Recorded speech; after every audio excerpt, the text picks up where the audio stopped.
Yo, it's Bernard, and welcome to another episode of the Angry Blerd podcast. We'll be discussing everything nerdy that has caught my eye this week. So, first bit of news is none other than David Dastmalchian, who was doing an interview with the Direct, and he revealed that he is interested in playing either Morbius or Dracula in the MCU.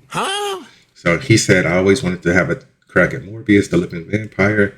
I would love the opportunity to play Dr. Michael Morbius. Oh my God, there's so many great characters in the MCU, and I've always been a fan of the horror and the weirder characters.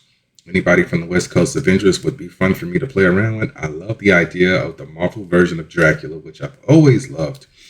I thought that any other monster stuff, the Midnight Suns, the stuff that was part of the old Defenders would be cool.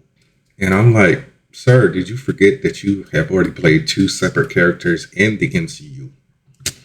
So, if you don't recall, he played Kurt in Ant-Man and Ant-Man and the Wasp.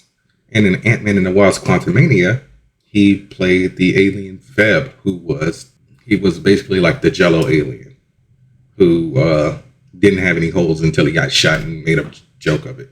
You know, I know a lot of people don't like that movie, but I like it, so I don't care. But then, in the same interview, he was talking about Veb possibly making an appearance in the Fantastic Four movies. He said, I'll tell you what, I think that makes no sense to see makes no sense that the Fantastic Four are going to be trapezing around all the different universes within the galaxies and all these different realities and all these different beings and creatures from other places. They need a Veb to help interpret all the language barriers. So I'm putting out the call right now. Marvel, if you're listening, I think Bev needs to come and be part of the Fantastic Five, and Kurt could fix all the computers at Avengers HQ. So that needs to happen. Okay, I get it. He just wants more time in the Marvel Universe. Because at first I was like, so did he forget he was Bev and also Kurt? But he tied it all together very nicely. He's like, hey, Marvel, I need more money. All right. My next story is about the Toxic Avenger. So if you did not see the movie that was delayed for 2 years? Fast forward past this story. Thank goodness for my timestamps, right? So I reviewed the Toxic Avenger roughly about a month ago. And the whole plot line was Peter Dinklage's character reached out to his boss that was played by Kevin Bacon because the chemicals at the plant he was working at gave him cancer, I believe. Either way, he was sick. So one of the things that Cineverse did when they got the rights to the Toxic Avengers to distribute it, they started a campaign that would actually help people in real life with medical debt.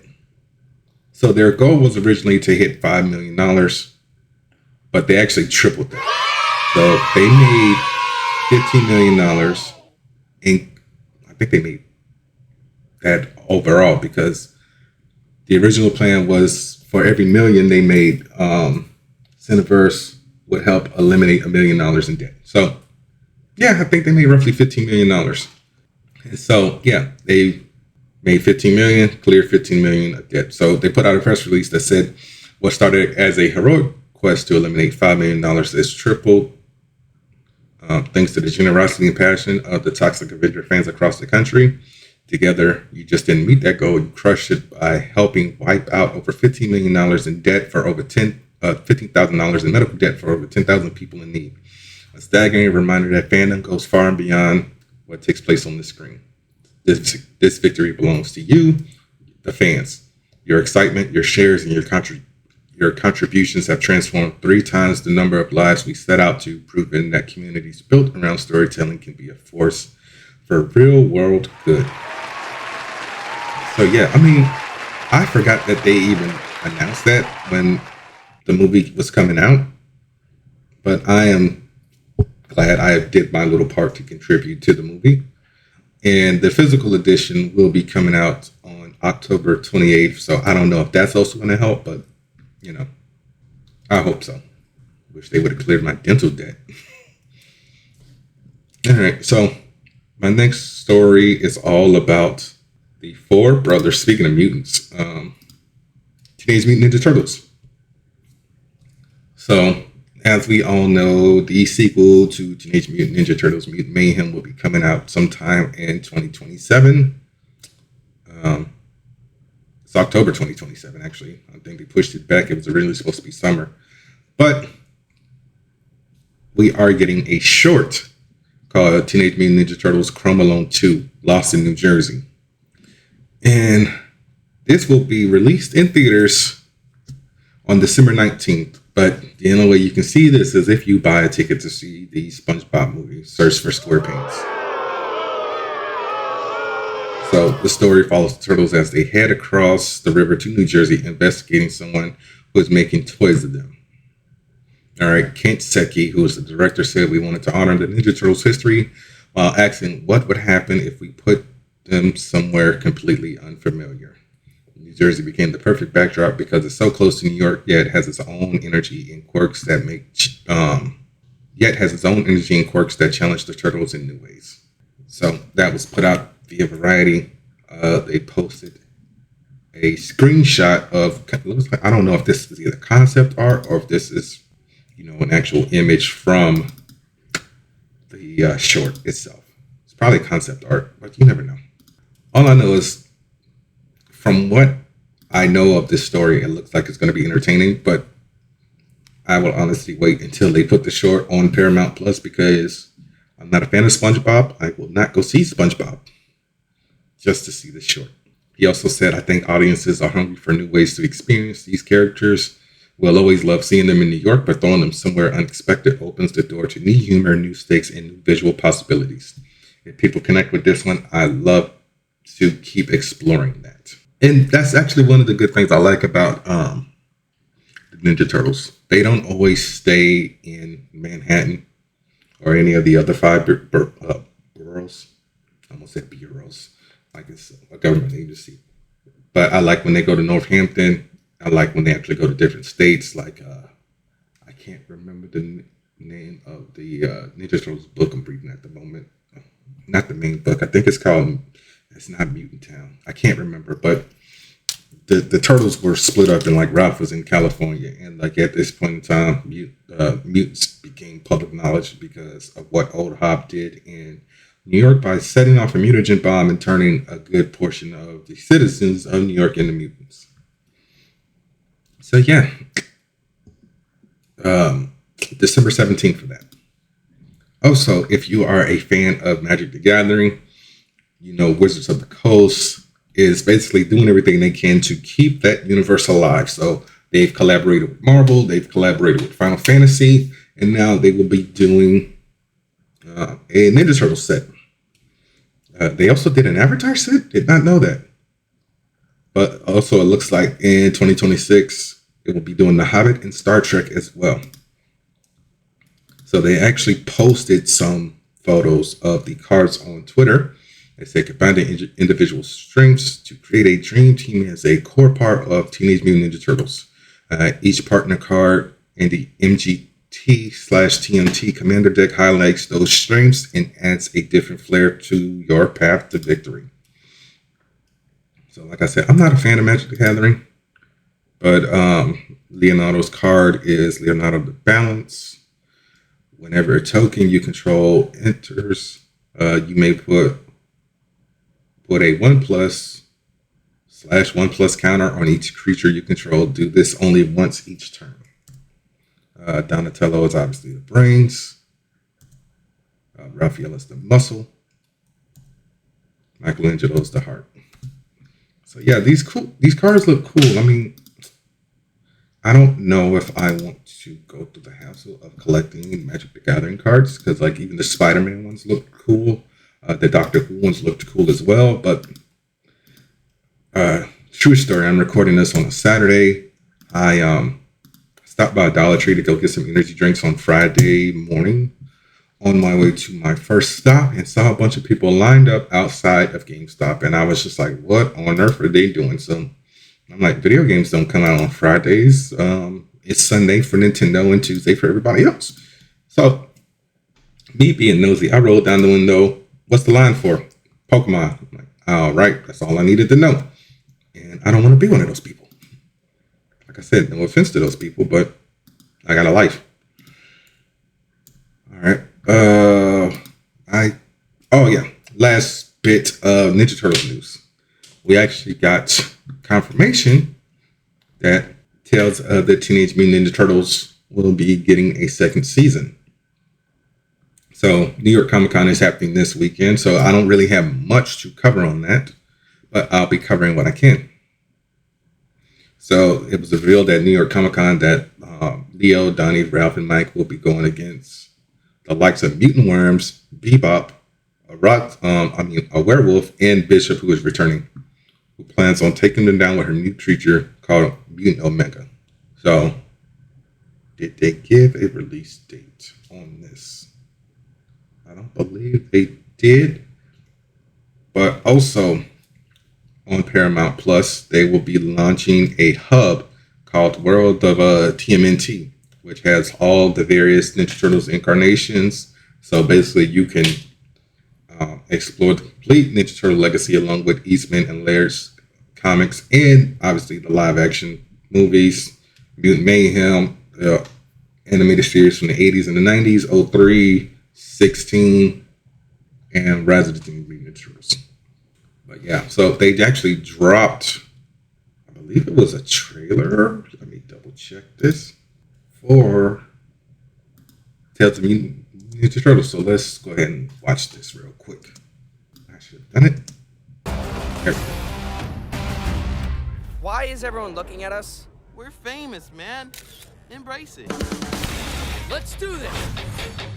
This is the best day of my life. Pretty. I'll get him to talk. That's Slash. This might tingle a bit. Guys, this way. Maybe Mikey's the never vibes. mind. This December. You and Mikey back me up. Wait, where'd Mikey go? Bernard, turtles love snacks. Okay, it'll be back in December. He doesn't want to fight. What was that, Leo? Sorry, I didn't catch that. They're heroes. Mutant monsters. We have to stop them. People are gonna get hurt. Sir, you're in extreme danger. Cats. And now, a storm is coming. They're in for the Oh, shell shock Hobbs of in their this. lives. I call it Mutant Omega. This is it. The ultimate battle. We can blow this whole story wide open. You guys want in? Obviously. Tales of the Teenage Mutant Ninja Turtles. New episodes this December, exclusively on Paramount Plus. So that will be back in December. No exact date per se. But the World of TNT Hub will be launching in October. What do I have next? Is simply The Running Man. If you've never read The Running Man, or I don't think this happened in the original film, spoilers for The Running Man as a book, film, and obviously a reboot film. So I read The Running Man. I think I read it in ninth, 10th grade. So they changed the ending for the new movie because at the end of the novel, Ben Richards, who is played by Glenn Powell, finds out that his wife and daughter were killed, which leads to him using a plane to kill himself and the games network that runs The Running Man. Obviously, we are in different times, and this is a different medium. So Edgar Wright told Film Stories, which is a UK publication, that him and co-writer Michael Bacall knew at the outset that the novel's ending wasn't going to be part of the adaptation. So they wrote a new ending, but no one knows what the ending is besides them. Obviously, everyone who starred in the movie, and they got the green light from Stephen King. And they said it was possibly the most nerve-wracking day of the entire production, but Stephen was high on the entire script and had no qualms about switching things up. He said, "We did a great job, and I was happy with that." Don't remember I can't remember it because I never saw it. I have to see where the original Running Man is streaming, if it's streaming anywhere. But I don't recall Arnold Schwarzenegger dying at the end of any movie unless it was a Terminator movie. But yeah, November 14th for The Running Man. Like I said, it looks good from that teaser trailer that came out a few months ago. All right, my next story. Speaking of Edgar Wright, Scott Pilgrim. guys know I'm a big fan of Scott Pilgrim. I was extremely upset that Netflix decided to cancel Scott Pilgrim's Takes Off. But the good news is Scott Pilgrim is getting very physical. So Scott Pilgrim's Takes Off will be getting a physical release, and this was announced by Ben David Grabinski and Brian Lee O'Malley, who said that, it will be getting a Blu-ray release on December 2nd. And him and Brian Lee O'Malley did commentary for every episode. And he also said that they are so glad to take this home with us now. So like I said, it sucks that they only did one season. I don't get why. Netflix is quick to cancel shows. I mean, that's pretty much all streaming networks. Like Prime just canceled, I think it's called Butterfly with Daniel Day Kim, and Countdown with Jensen Ackles. I'm actually going to see if that's actually called Butterfly. Yeah, Butterfly. Yeah, canceled it after one season. And I really didn't see much promotion for this. Like, it came out in August, but canceled. So what are you going to do? Anyway, I'm going to take a break. Y'all know the deal. Here's a W ad. Be right back. This episode is brought to you by Dubby. Dubby gives you focus and energy without the crash and jitters. It has no sugar, fillers, or artificial dyes. Mix 1 packet or scoop into 8 or 12 ounces of water. Stir or shake well.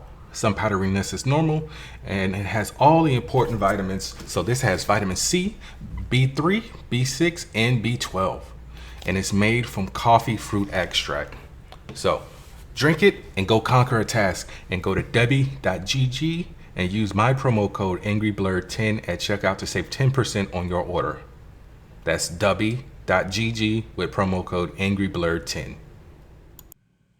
All right, I am back. So I'm just going to say it like this. As someone who on this podcast for 5 years has been telling you guys, stop with the AI, stop with the deepfakes, so on and so forth. It's just getting out of hand to the point where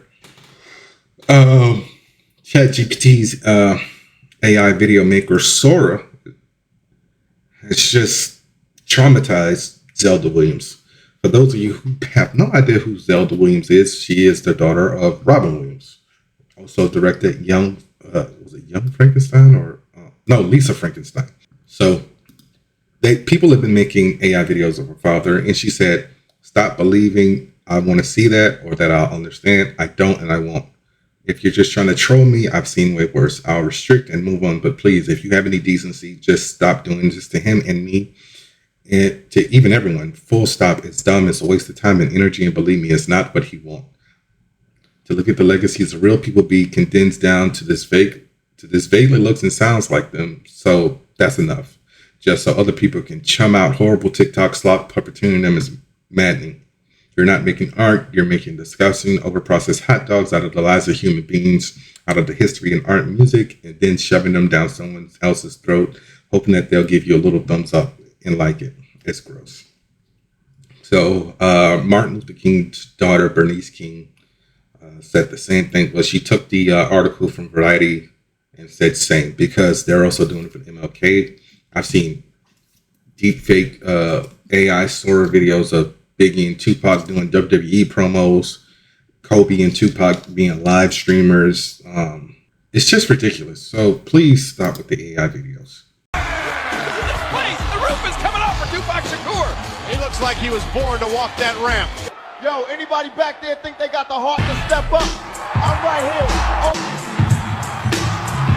No way. You've been running your mouth all week, champ, talking like the throne's yours, but you standing in my house now. This ring, this is West Coast territory tonight, and I'm setting it off. Biggie, you been shining too long, hiding behind that gold. Tonight I'm kicking the door in. That cell's gonna lock behind us, and there ain't no bodyguard, no entourage, just you, me, and every cell. You ever notice how a cannoli's like life? Crunchy on the outside, sweet in the middle, but if you bite too hard, you end up wearing it? Yeah, well, most people don't make a whole philosophy out of dessert. Comes free with the powdered sugar, Just don't pal. get on my shirt. I got and a streak of reputation. sugar. You make me sick. You think these people care about you? You are nothing without me. You want a dream? On Sunday you'll have one, because I'll be putting you to sleep. I don't know if anybody who listens to this podcast actually uses AI videos. Like I said, I'll use ChatGPT to do a deep dive, because unfortunately the way it is now, everybody's leaning into the AI stuff. Like you used to be able to just look something up on Google and it would give you all the resources. Now it just gives you like a condensed version using AI stuff first, but then you have to scroll down to actually get your news links and whatnot. So yeah, it's ridiculous. Next story is simply a renewal. Dexter Resurrection has been renewed for a second season at Paramount. I would like to get excited about this, but I have to temper myself because Original Sin was also renewed for a second season. And then, a couple months later, they canceled that. So I will get happy when they start filming. My friend actually texted me about this last night, like around 11 o'clock. He's on the West Coast, so that was 7 for him? 7, 8, something like that. I was like, yeah, I saw it, but I'll wait until they start filming till I get excited. But until then, nope, I'm good. All right, next story. This one made me kind of excited, but also kind of timid because usually when these things happen, they don't usually mesh well unless it's screwed. I'll just get into it. So season 2 of Daredevil Born Again is apparently connected to Spider-Man Brand New Day. So Brad Wonderbaum, who was the head of Marvel TV, confirmed this with the interview with Entertainment Weekly. He said, we're communicating a lot with the team on Spider-Man Brand New Day to make sure there's some coherence there. We don't want to spoil anything, but it very much exists in the same world and it's important. I would hope it's important because Spider-Man was referenced in season 1 of Daredevil Born Again, and you got the Punisher and Spider-Man Brand New Day. So he also said we're in a shared universe together, but I would just say the Daredevil comics, the Punisher comics depicted a certain tone and idea of New York that is different than Spider-Man's, but they exist in the same universe. It's similar, everything lines up, and the impacts are felt, but we're able to tell different stories. If you recall, Matt Murdock had an interaction with Peter Parker and Spider-Man No Way Home, defending him and getting him cleared of all the charges of murdering Mysterio and so on and so forth, illegally taking Stark Tech, blah, blah, blah, blah. I really would like to see where this is going to go as far as connecting these stories. Is Charlie going to show up in the Daredevil suit in Spider-Man Brand New Day? Or are we just talking about the ramifications of whatever happens in season 2 of Daredevil Born Again? Because there really hasn't been much talks about anything per se about Daredevil Born Again. But we did get our first look at his new suit. I was seeing a lot of leaked sets, photos, and it's the, I don't want to say it's the Shadowland suit, but it's the Shadowland suit. So it's a black suit with the red double D's across the chest, and it looks amazing. But other than that, what else do I have as far as that goes? It was released by Entertainment Weekly. Also, still no confirmation on Mike Coulter being a part of season 2 of Daredevil, but like I said, they're doing the panel I think they're doing it today. So we might find out by next week. Next story, Jumanji 4 will begin shooting in November. So once again, Jake Kasdan is directing it. Everyone's pretty much returning. Dwayne Johnson, Kevin Hart, Jack Black, and Karen Gillan. This will be coming out December 11th of next year. Brittany O'Grady will be joining the cast. Don't know who she's going to be playing. And I saw her name on this, and I was like, where do I know that name from? But she was on Star on Fox, and Bern Gorman will be also joining the cast, who was in Beetlejuice, The Hunger Games, Ballads, Songs, and Snakes. I mainly know Bern Gorman from Torchwood. He was also in Pacific Rim. And I gotta pause this because I got people coming by to do repairs. All right, back. All right, so what was I talking about? Oh yeah, Jumanji. So Bern Gorham, like I said, he was in Beetlejuice, Hunger Games, Ballad of Songbirds and Snakes, but still don't know any plot details because I'm like, why are we going back into the game? Are we getting new people in this movie? So, what was the name of let me just go to Jumanji, Welcome to the Jungle. So not the video game characters, but are, Spencer, Fridge, Bethany, Martha, Alex, and oh yeah, that's it. That's the 5 of them. Are all of them coming back, or are we gonna basically go from? Well, it took place in like the early 2000s, so is the game going to evolve into a disc per se? That's what I want to know. All right. So we got some trailers. What do we have here? So we got a trailer for Wonder Man. So let's check this bad boy out. The entertainment world is stunned today when internationally celebrated and reclusive filmmaker Von Kovac sprung out of retirement to sign on for his first franchise film and remake of Wonder Man. Mr. Von Kovac, thank you so much for joining us. Yeah, thank you for that. And I know your question Why does the guy look familiar? One more superhero film, yeah? Everyone is tired of superheroes. Why go see them in the cinema? Wonder Man spoke to me on... Does that make them feel? There is an opportunity to shock audiences. Holy To reimagine a whole genre of storytelling. Really, they call it cash grab too. Have you given any thought about casting?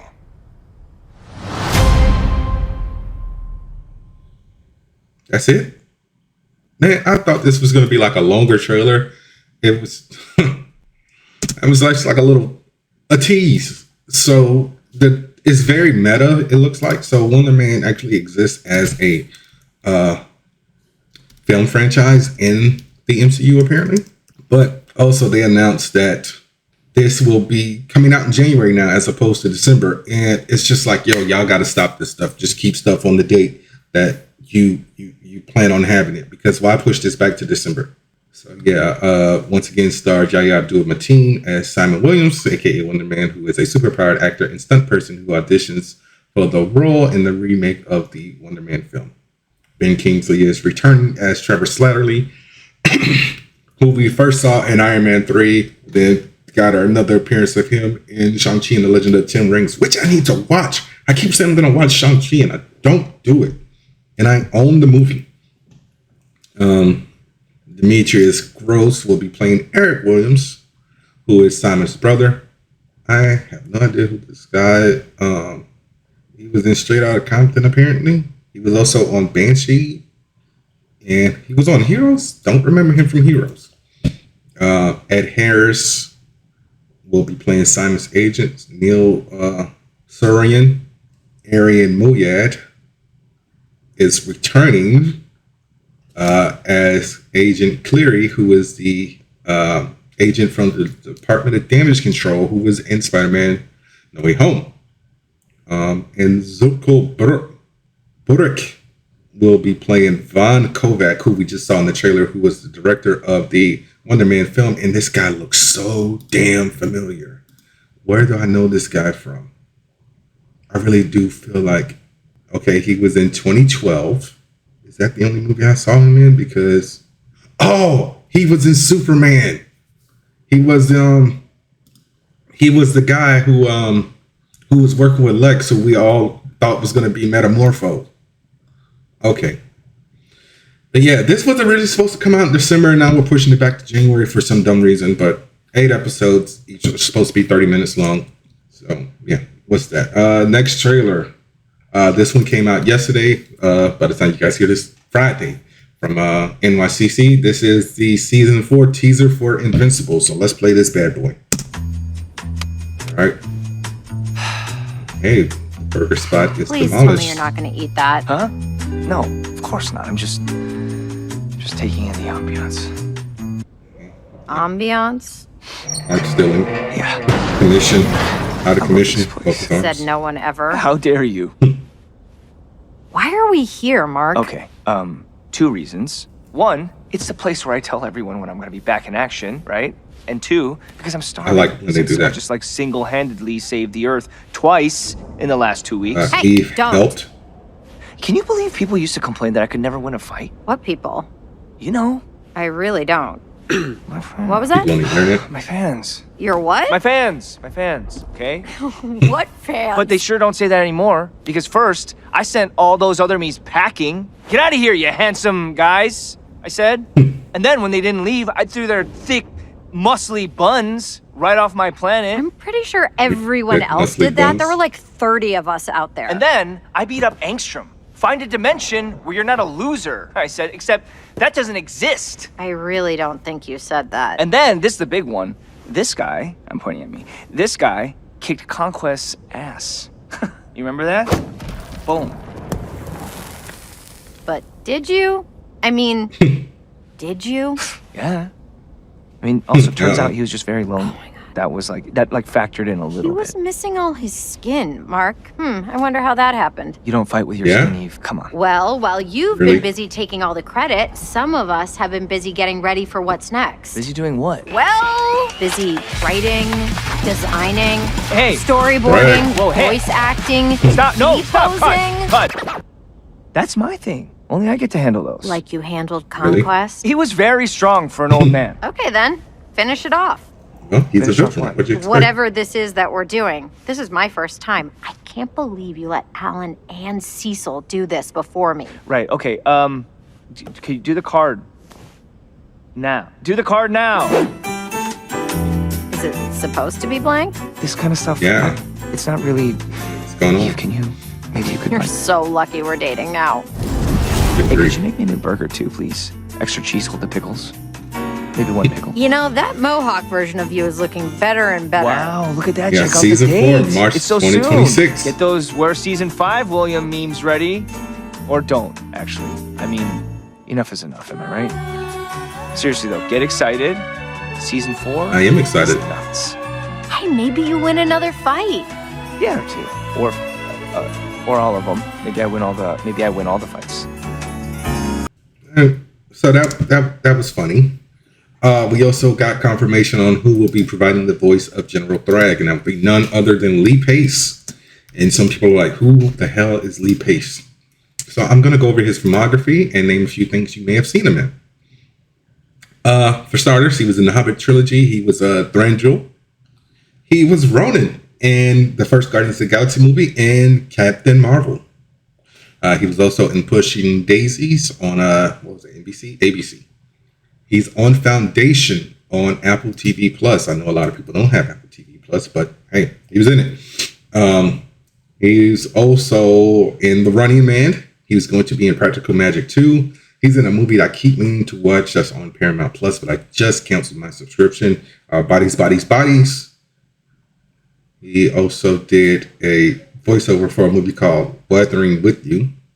I believe he was also on, no, he was not. I thought he was on, he was in one of the seasons of, what's that, The White Lotus, but I'm tripping.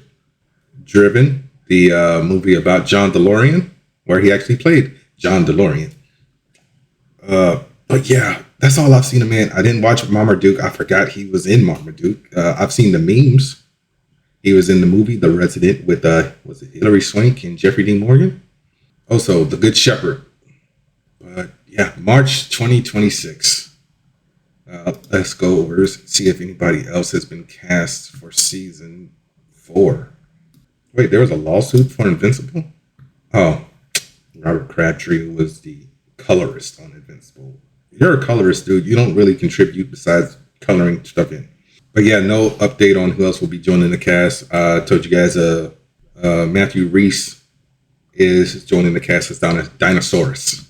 And my last trailer actually came out 3 weeks ago, but it's amazing what gets pushed onto my algorithm or what news pages on Twitter I'm following. What stuff they post, but they didn't post this. This is Queens of the Dead, and this is a movie that stars Katie O'Brien, who was on The Mandalorian. She was also on Agents of S.H.I.E.L.D. She was in Ant-Man and the Wasp: Quantumania. Everyone saw her in Love Lives Bleeding. She was also in Mission Impossible: The Final Reckoning. Who else is in this? Ricky Lindholm, who you might know from Garfunkel and Oates. She was on The Big Bang Theory as well. She was the assistant of Sheldon's who was obsessed with him, Loco. So I know you're gonna like, no one cares about Garfunkel and those, but she was in that. She was also on Nip Tuck, House of Lies, Big Hero 6, the series, Duncanville. Who else is in this? Margaret Cho, Cheyenne Jackson, who I know from American Horror Story. He was also on Call Me Kat. I think that's the only other people I know. I don't know Eve Lindy, Karan Barr. Apparently he was in Diary of a Wimpy Kid. He's a Disney kid, apparently. Shantae Renee Wilson. Don't know her, but she was on The Resident. She was in Black Panther and Indiana Jones and the Dial of Destiny. Was she wanted to Dora Milaje? Don't know her. Yep, she was Dora Milaje in one of the flashback scenes. So the synopsis of this movie is the film follows a group of drag queens, club kids, and frenemies who must put aside their personal dramas and use their unique skills to fight the flesh-thirsty undead when a zombie apocalypse breaks out in the night of a giant warehouse party. So I have no idea who Tina Romero is. Is she related to George Romero, who, you know, obviously did the Walking Dead? Not The Walking Dead. Dawn of the Dead. She does not have a Wikipedia page, but she's from Brooklyn. Anyway, let's check out this trailer. Dre, babe, take a breath. What's happening? DJ's MIA and Toilet still clogged.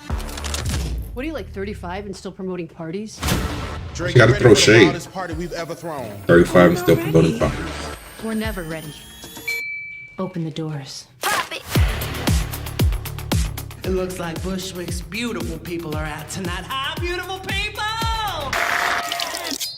Grown man with man parts coming through. Really? I've never had stage fright. What do you say, you and me? We kill it. There's nothing to be afraid of. You all right? Zombie. Drag is not life or death.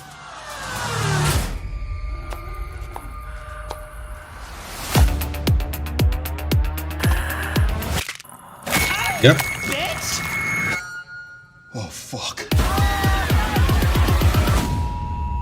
Something very bad. Somebody in a bunny suit. Manhattan is under siege. What the hell? Shelter in place? Okay, October 24th. That thing was not human. You know what this means. It's worse. A zombie.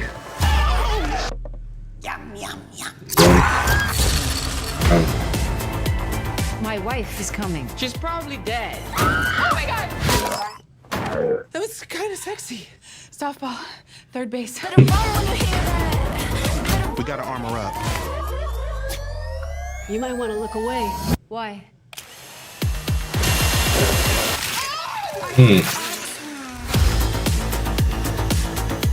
We outside tonight. It's life or death. Really? A confetti gun? It's both. It's always both. I know, such injustice, right?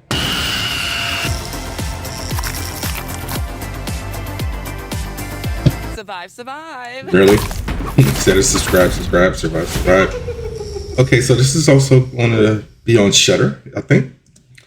All right. So I already know the incels, homophobes, whatever, they're all going to hate this movie. But I think it's an interesting take on like what gay people do during a zombie apocalypse. Hopefully this is showing at a theater near me. If it does, I will review it because I don't think I have any movies left in October to review. Speaking of which, I saw the Smashing Machine. Very good movie. Made $6 million opening weekend. The Rock thanked everyone who came out to see it. Also said, you know, you can't control the box office. But all I want to say is this.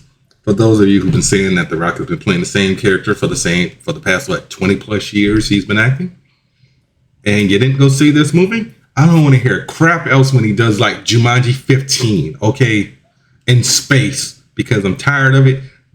You complain, but you know, you don't watch the movies that people do when they go outside of the box. It's the same thing with Tom Cruise. So Tom Cruise is basically going back to his drama bag, which he hasn't been in since maybe like Vanilla Sky. So don't complain. Okay. They do the same movies over and over and over and over and over and over again. But you don't go see the stuff when they go out and try to branch out. Like I said, that movie was good, bro. I don't think I have any more trailers. Let me double check. Queens of the Dead, Invincible, the underwhelming Wonder Man teaser. I already did the Tales of the Teenage Mutant Ninja Turtles. So no, that's it. Let's go ahead and cue up the spoiler alerts. All right. So Stranger Things will be back in exactly 6 weeks. So I am doing a Stranger Things Revisited for season 4. I already watched all the first 3 seasons, and I meant to do this last week, but clearly forgot. So I'm going to talk about the first 2 episodes of season 4. So chapter 1, The Hellfire Club, and chapter 2, Agnes Curse, both written and directed by the Duffer Brothers.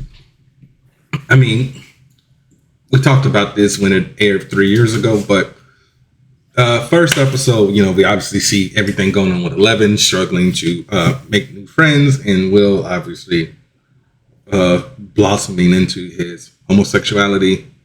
The kid literally painted a picture for Mike, because they knew they were coming. In the group is obviously splintered. They're in high school now. They're freshmen. And, you know, Lucas said, you know, I want to be cool, so I'm branching away from this nerd stuff. I am going to go join the basketball team. And, if you need proof that I saw the Smashing Machine for some dumb reason, here's my receipt, okay?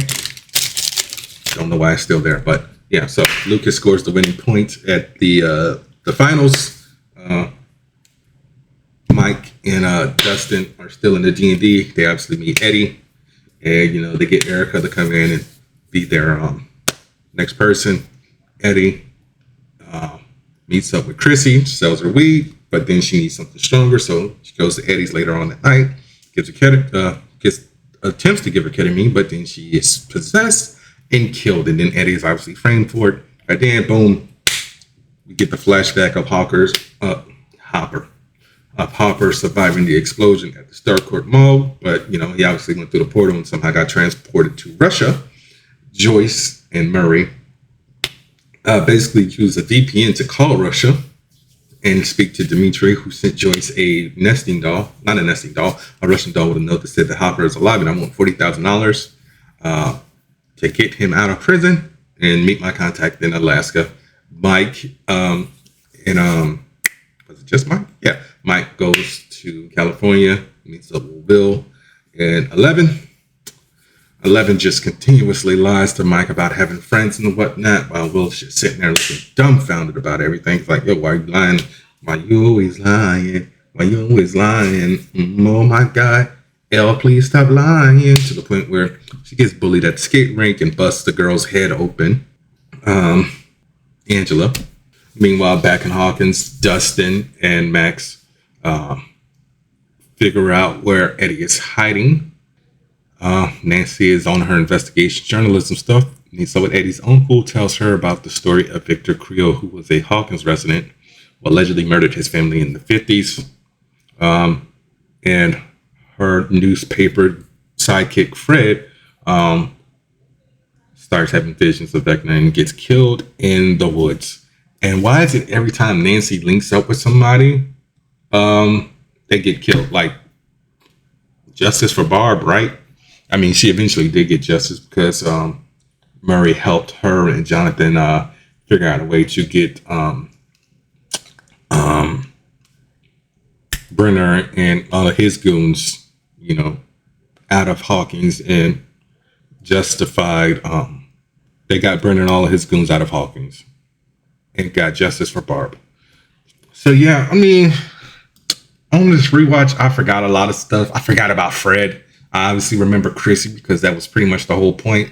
I forgot that Jonathan and Nancy were kind of on the outs because long distance relationships really don't work as well as some people think they do. But yeah, I'll be reviewing an episode of Stranger Things every week until November 26th. So how many weeks is that? Let's go to my calendar app. So 7 weeks until November 26th. So yeah, that's it. What am I going to review next? Gen V. All right. So if you recall in the last episode of Gen V, Marie healed her sister. This is what, episode 6, Cooking Lessons, directed by Katronia McKenzie, written by Chelsea Kate. So Marie and the guys, Jordan, Kate, Emma, and Annabeth all escape Elmira thanks to Annabeth, who we actually find out is a precog, and Sam, who busts through the wall like the Kool-Aid Man. Emma sends a message to Harper, who is one of the Starlighters, who tries to relay the message to Polarity, who is being controlled by Cypher. Cypher sends Victor after Marie, but he is killed by none other than Zoe Newman, who shows up with her good old grandfather, Stan Edgar, who was searching for Marie. They go with Stan to his bunker, and he explains to them that she and Homelander are the only two success stories from the Odessa project before he shut it down, because he also thought Marie was a failure. Sam attempts to hook up with Emma, but Emma, pushes him away because she is allegedly seeing the one dude who I can't remember, who I believe is Harper's brother. Stan also tells the group about the similarities between the projects that Cypher is working on and what Thomas Godolphin was working on before, he allegedly died. Kate and Jordan figure out 2 and 2 that the guy in the hyperbaric time chamber is Thomas Godolphin, and that he is using his work. And that we also found out that Thomas was basically trying to figure out a way to disable suits while Cypher is using his work to establish suit supremacy. Stan also wants to use Thomas's work to take down Homelander and get backfucked. But Cypher also revealed to Polarity that his plan is to kill all the weak suits, so basically the strongest survive. Very Nazi-ish.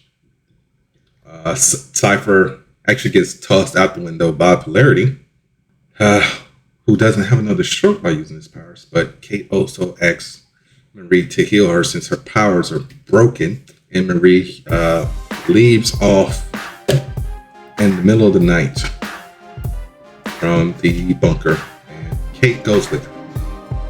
Very good episode. I really don't know what's going to happen next. All I know is I really feel like Kate's a liability. Her powers are on the fritz. She has one hand. I don't think they were able to get a prosthetic hand from Elmira before they broke out.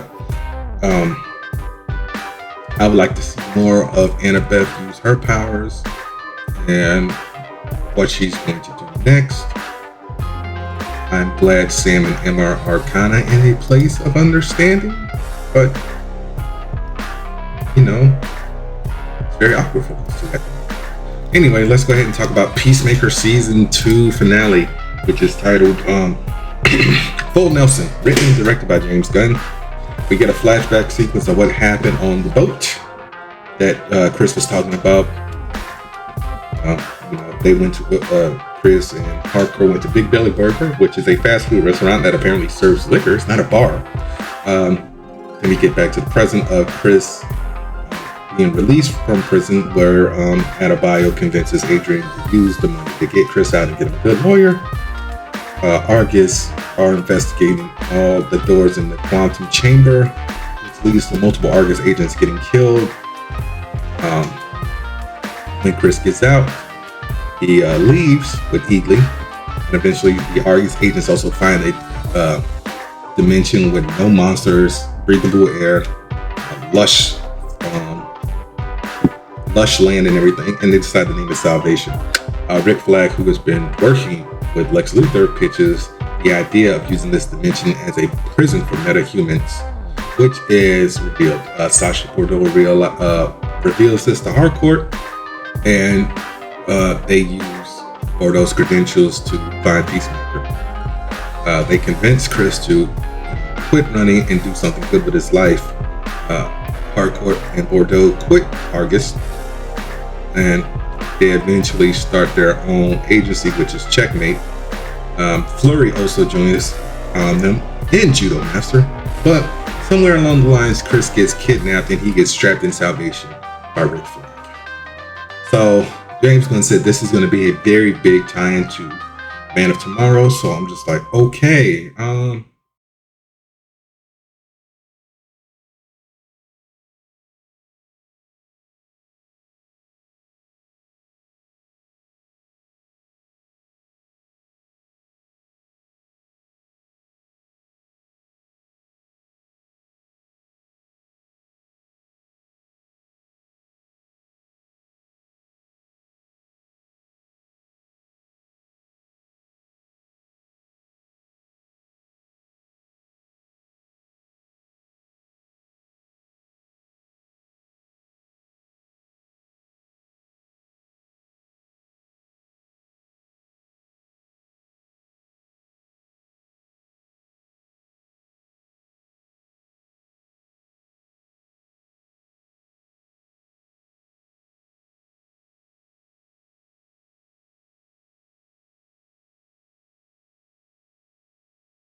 I don't know if he's going to be adapting the whole Salvation Run comic.